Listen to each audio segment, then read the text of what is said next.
Welcome to a true spiritual adventure story like the world has never known. Volume 2, Rise of the First World Teacher, with your host, Dr. James Yogadhi Weldon.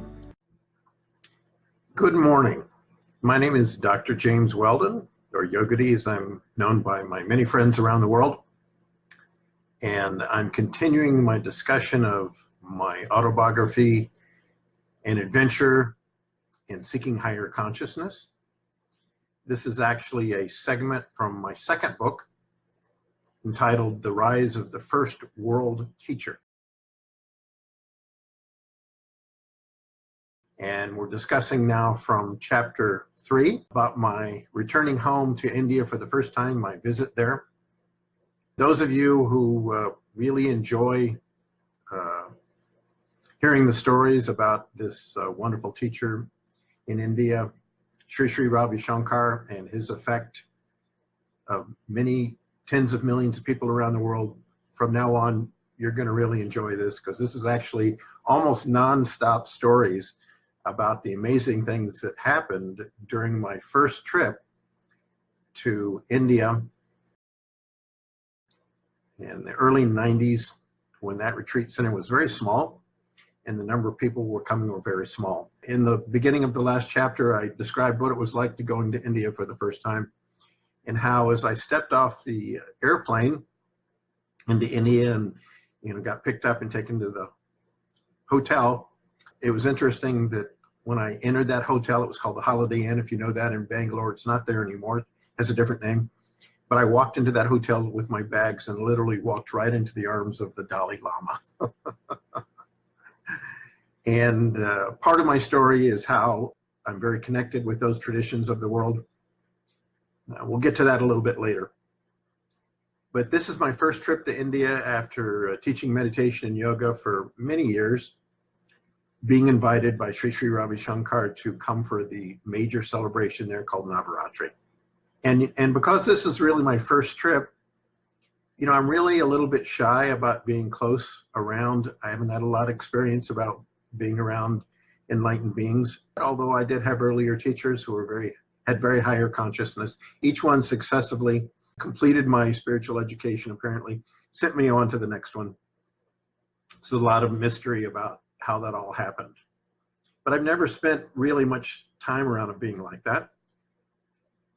And although I had been around Sri's earlier teacher, the Maharishi Mahesh Yogi, the only time that we really extensively met one-on-one, one single meeting, and a few minutes and all those years yet, even though that happened long ago, it was quite special for me.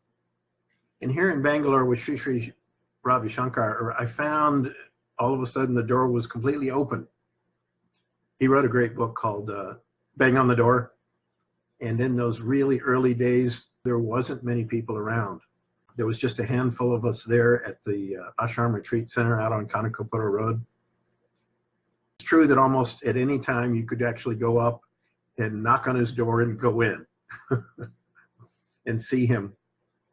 And that book, that I'd read called Bang on the Door, it's an old one, but I'm determined to follow that book and bang on the door and go in.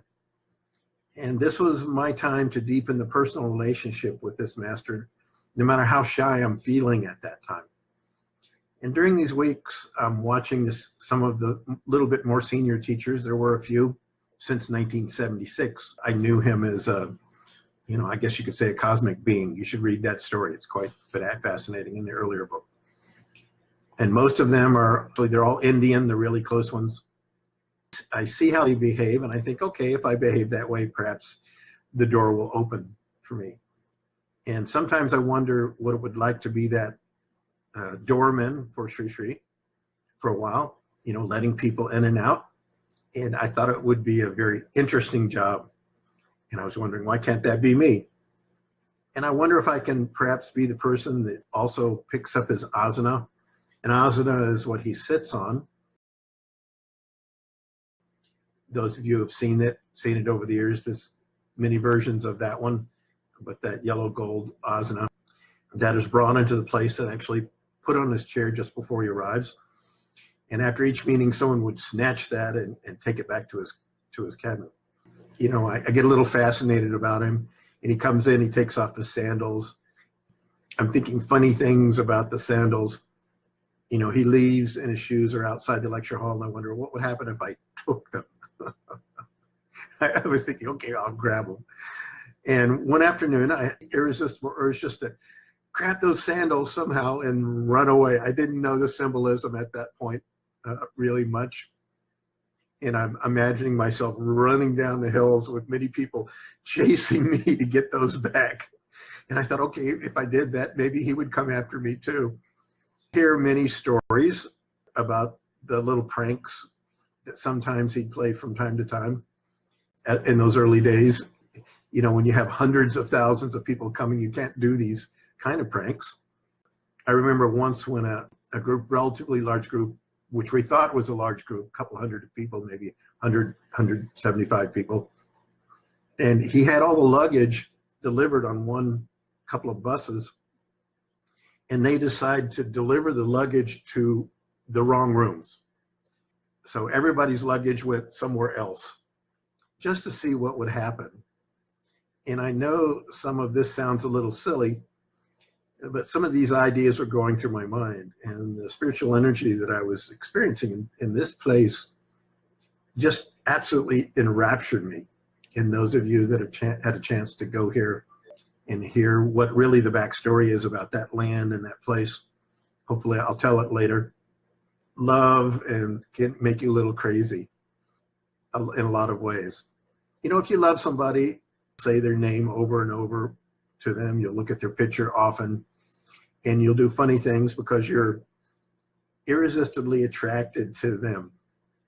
In a much more tangible way, a spiritual master who radiates so much love and joy, at least to me, is even more attractive than one's loved ones, and really captures your heart and mind in so many kind of different, deeper ways. And I see what other people around Sri Sri, you know, doing some things to try to gain his attention. And so I decided, you know, maybe I'll try to do some of those things. One of the first things that I did was to bring my drum. I thought, okay, people are playing drums.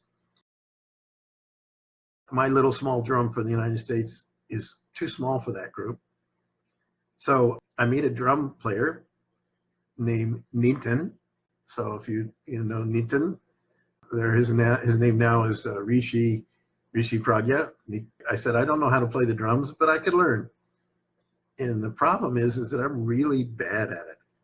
And I've never had much training, but I go into town and I buy a much larger drum, a big dholak. Actually, I still have that drum.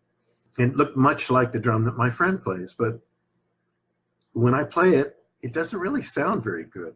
In fact, the playing is so terrible that one teacher from the United States, it's a small group, and whenever I would start playing the drum, sometimes he would actually leave the hall when I started to play.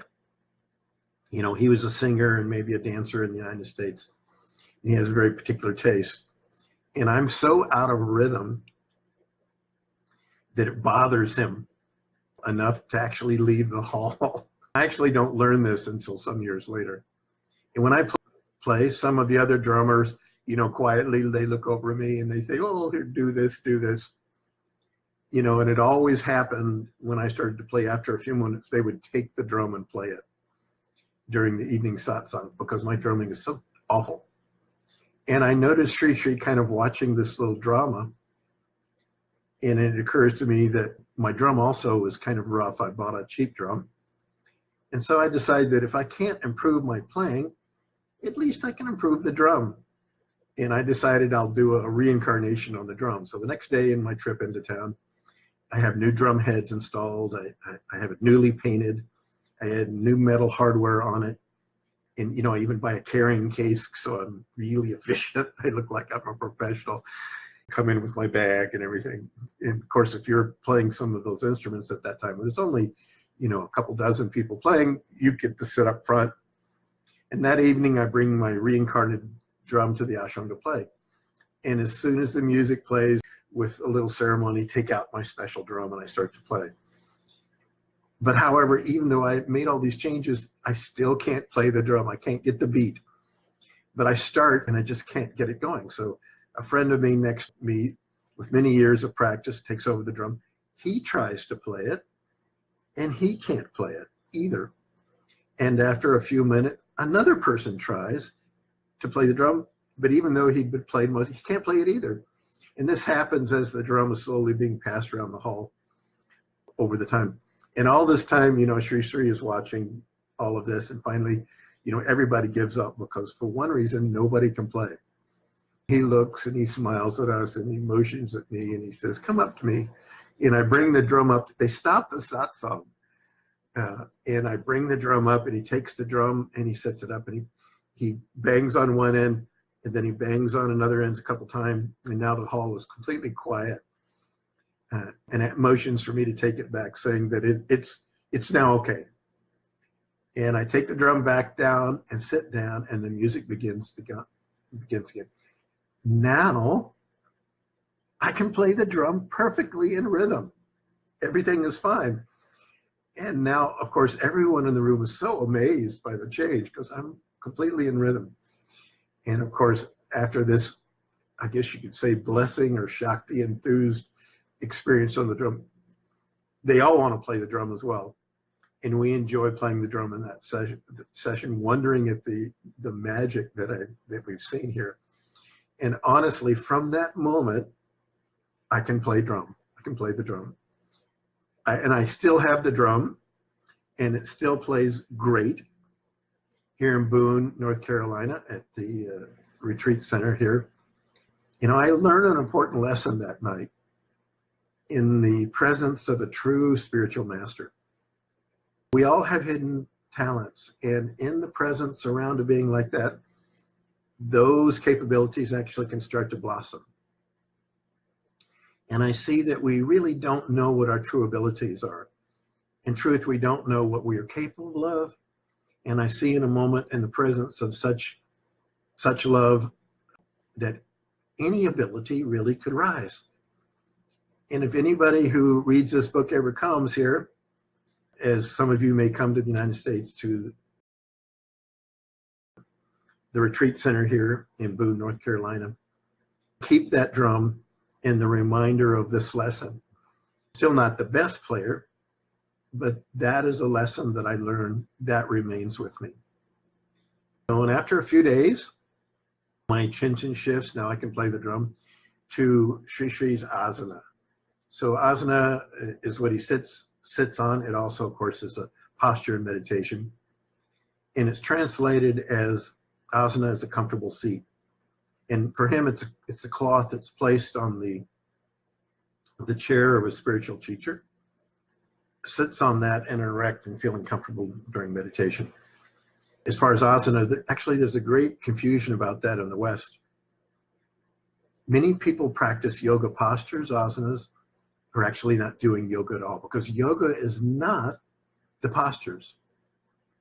Yoga is actually a state of consciousness. It's a state of consciousness.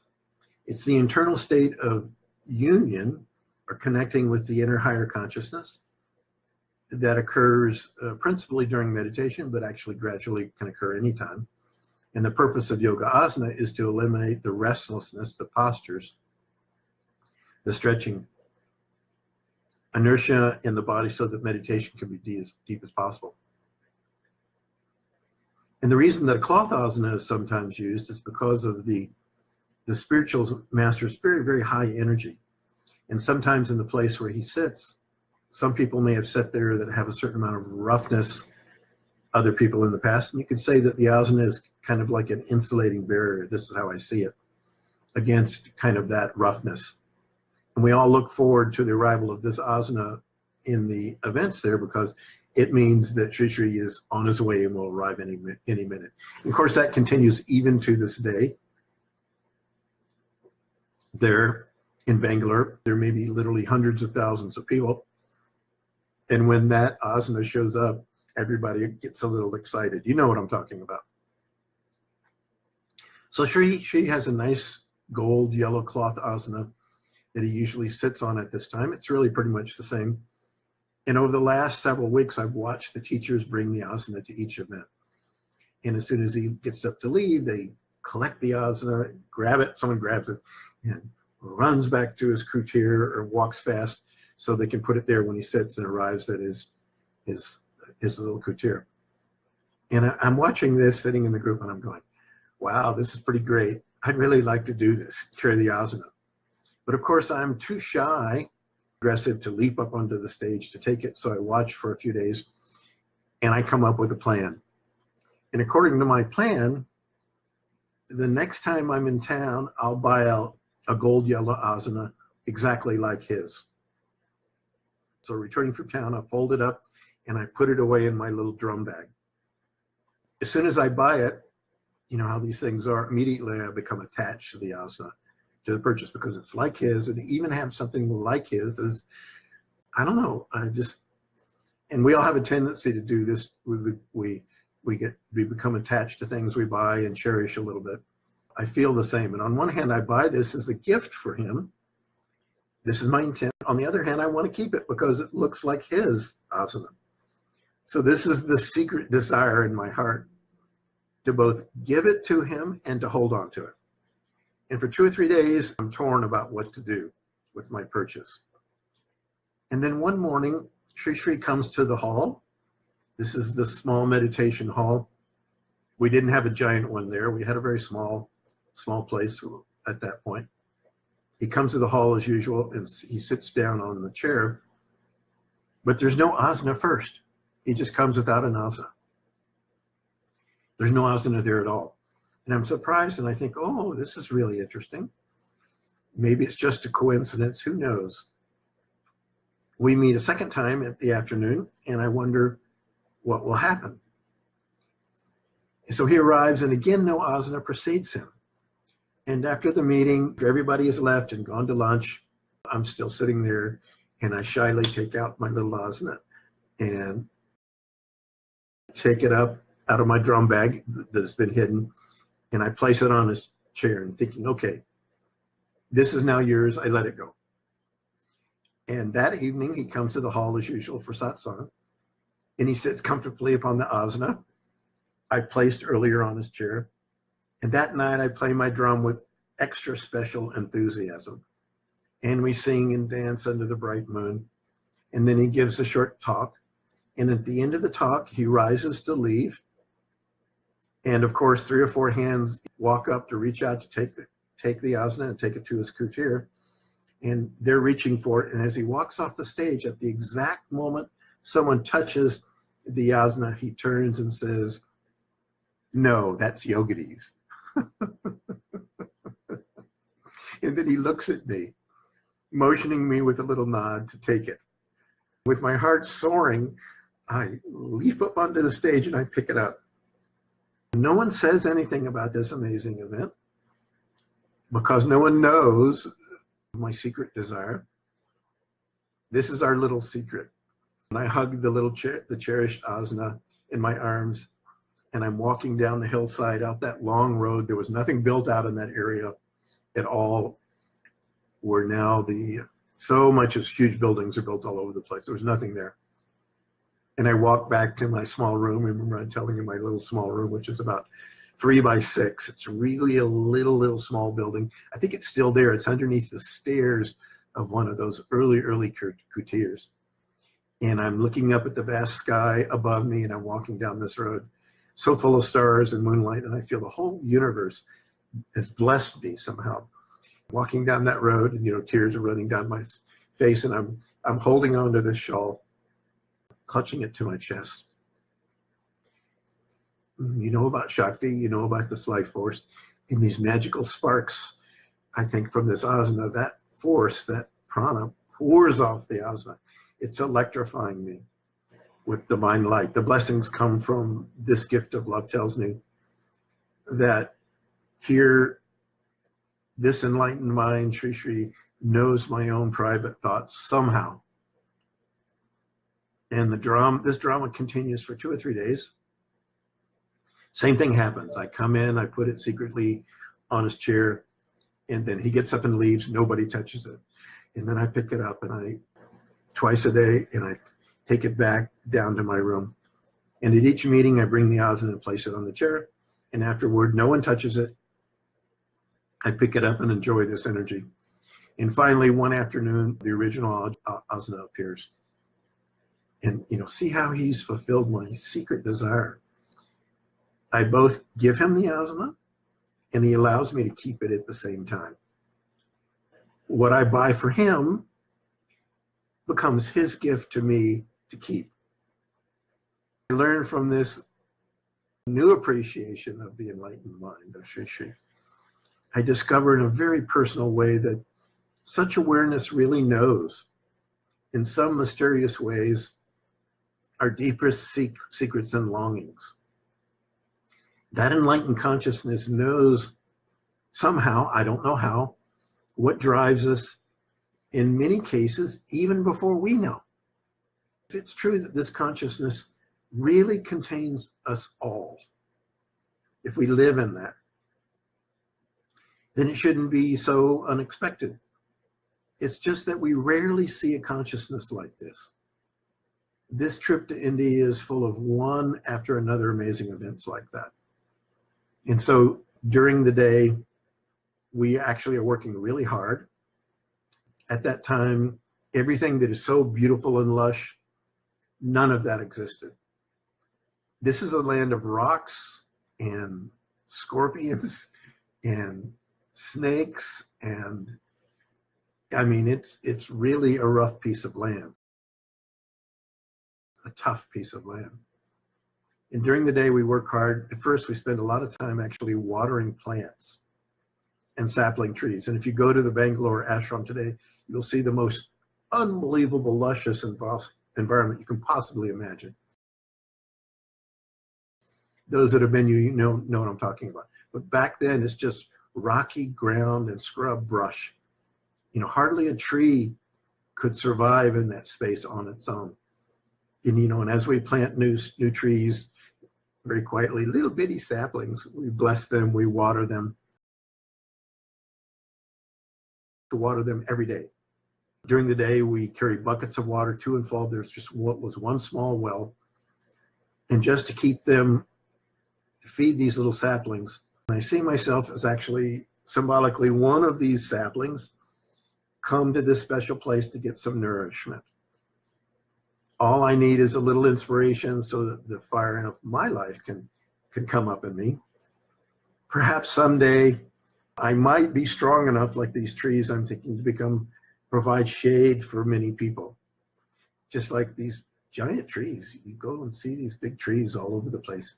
We were planting those little bitty trees. They were saplings.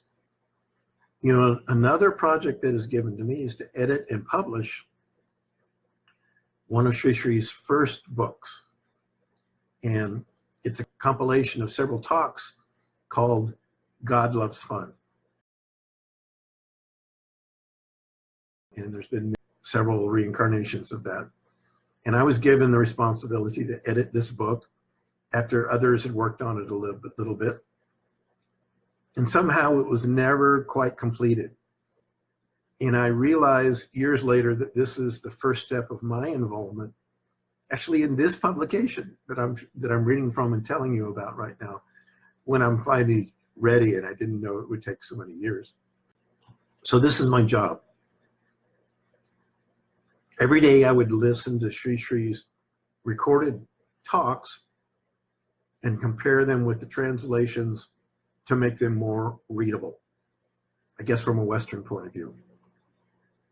And part of this job is also to design the cover and select one color photo of Sri Sri that represents the particular character or nature of each one of the talks to include in this book. In other words, in the early books, if you actually find one of these now, those photos are not in there, but the early ones, there was a talk, there was a photo that kind of represents his energy somehow, of the talk. And I discovered one absolutely beautiful picture of Sri Sri sitting in the car and looking at the window with love. And if anybody ever sees this picture, which I do have copies of that, anybody who sees this picture will immediately see or feel, as I did, that this has him looking like manifesting the love of Jesus. Even without ever seeing Jesus' face, the compassion and love is so deep and so profound. And that photo shows an embodiment of divine love. The problem is that there is only one copy of this photo. And Sri Sri's sister, Banuji, has it. There's only one copy. And she grew up with Sri Sri, of course, and sees him almost every day, yet still, she refused to let go of this photo. She wouldn't give it to me. She just loved it so much, she was thinking maybe I might lose it. We were not so organized back then. What am I going to do? Without it, I can't complete the book. So I edit the book and listening to the tapes while alternating carrying rocks. If you walk up the steps to the Shakti Kutir, that original Shakti Kutir, look at those rocks, those big giant rocks. Those had to be cleaved in half. Broken, they had to be hit with a hammer and broken in half to be the steps. We were breaking those rocks to make those steps. It wasn't beautiful. It's still like that, I think, today. Those original steps, we put in place. I'm having the most beautiful, sublime experiences in spite of working very hard physical labor every day. And I also began to train to become now an Art of Living teacher. And as the time passes, really wonder if I'm going to be able to complete this book, because the date of my flight is actually rapidly approaching. Just a few days before the flight, I begin to worry. I've agreed to complete the book. But the funny thing is that Sri Sri will never meet with me on this specific project in order to make the final selection of the pictures. So he wants to look at the talks and the pictures to see if they match. Day after day, I go in to see him with my folders in hand, and no matter what we talk about, he won't complete the selection of the photos. And I ask him again and again, and he says, yes, we need to complete it, but he always postpones it. And the final day arrives before my flight back to the United States, and the book project is still incomplete. And I'm in a turmoil, and it's 2 o'clock in the morning, and I can't sleep. And I'm thinking, what can I do?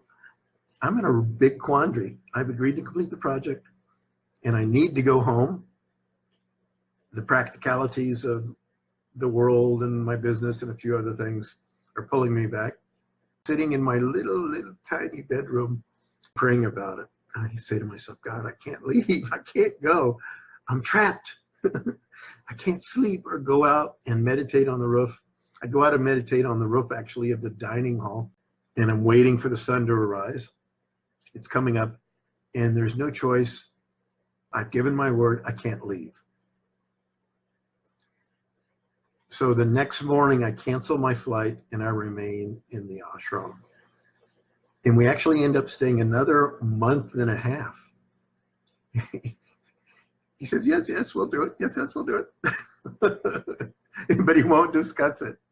Contact the airline agent, and I actually make another reservation about a month later. A month and a half whizzes by for an instant, and Sri Sri meets with me almost every day, but still he won't select the photos.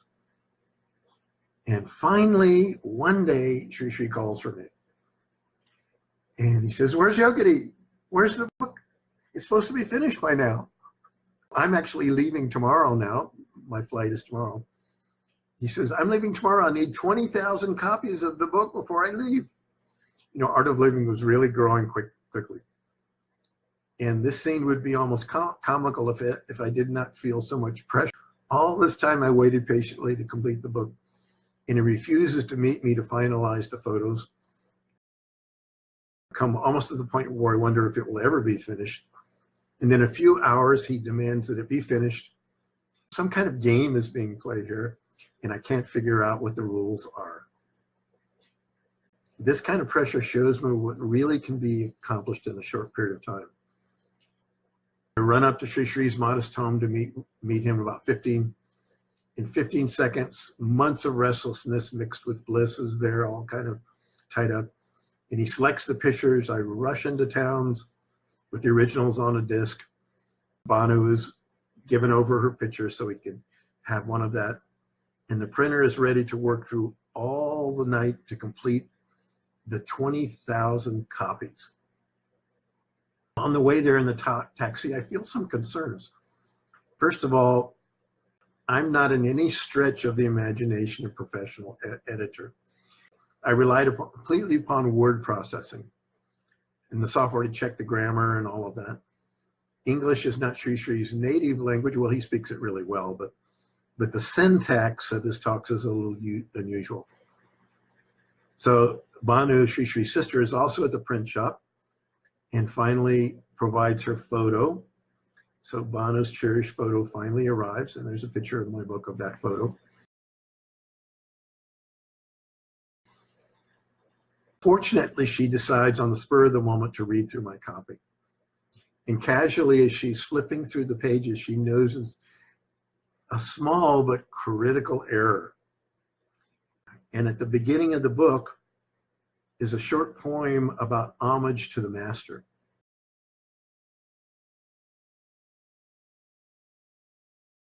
About honoring them for their wisdom. And in India, this poem is traditionally given as an invocation at the beginning of many spiritual books, thanking the source of the knowledge. And right at the beginning of the book, there's this little stanza talking about honoring the teacher. And there, in other words, if she hadn't been there, there was one word which was missed. And it says, it's supposed to say, I prostrate to the tradition of masters, ... And in place of the word prostrate, I had the word prostate. Can you imagine? Here, you guys are probably laughing about all of this. Can you imagine my embarrassment if 20,000 of these books would have gone out with this mistake? My goodness, what a relief I felt on hearing this, that she actually found this error. Yogadhi would have totally blown it because I didn't notice that. So somehow this bungling success is really kind of the story of my life. All my life, I'm constantly saved in little ways like that. No matter what mistakes I make, something steps in at the last moment and kind of works it out. And that night the book is published and it turns out beautiful. If you ever find a copy of this first copy of edition, God Loves Fun, in the small format, it's a small book, with the photos, that actually has the photos with each talk, keep it. It's really rare. To me, this is a very, very special project and a precious memory of this wonderful time in India. If you come to Boone, I'll show you my original copy. Back to the United States, a few days before my trip back to the United States, I awakened earlier because this divine presence, which from time to time has been somehow speaking to me, speaks to me from a transcendental state. So I just take it as another mystery. And the voice says, you will do this practice for 12 years, and then there will be a whole new sadhana for you. And in that moment, another mystery had opened up for me that I really wouldn't understand for many years. You know, my sadhana is my spiritual practice, and I wonder, how can I consider a new sadhana? I don't know what else is there greater possible than this, and the beautiful months here at the ashram. And I feel blessed beyond measure as I wonder what more amazing things can possibly happen. I'd experienced the joy and the insight, I think, from my point of view, really of 1,000 lives at this point. Yet there's apparently always more to come. And after 4.5 months, we finally come to the end of our visit. I mean, there's something really incredible that happens when I actually leave where I go and come back of chapter 3, you know, going home to India. And this book, The Rise of the First World Teacher, on my personal autobiography. I'm just sharing my experiences, and I think you'll find them very interesting. And I don't know why I passed through all these different experiences, or maybe I do now, but you should know that this is exactly what happened and how it happened. Thank you and have a wonderful day. Namaste and Cherished. Thanks for joining us in our YouTube channel, books, podcast episodes on living the enlightened life, and autobiography with your host, Dr. James Yogadhi Weldon.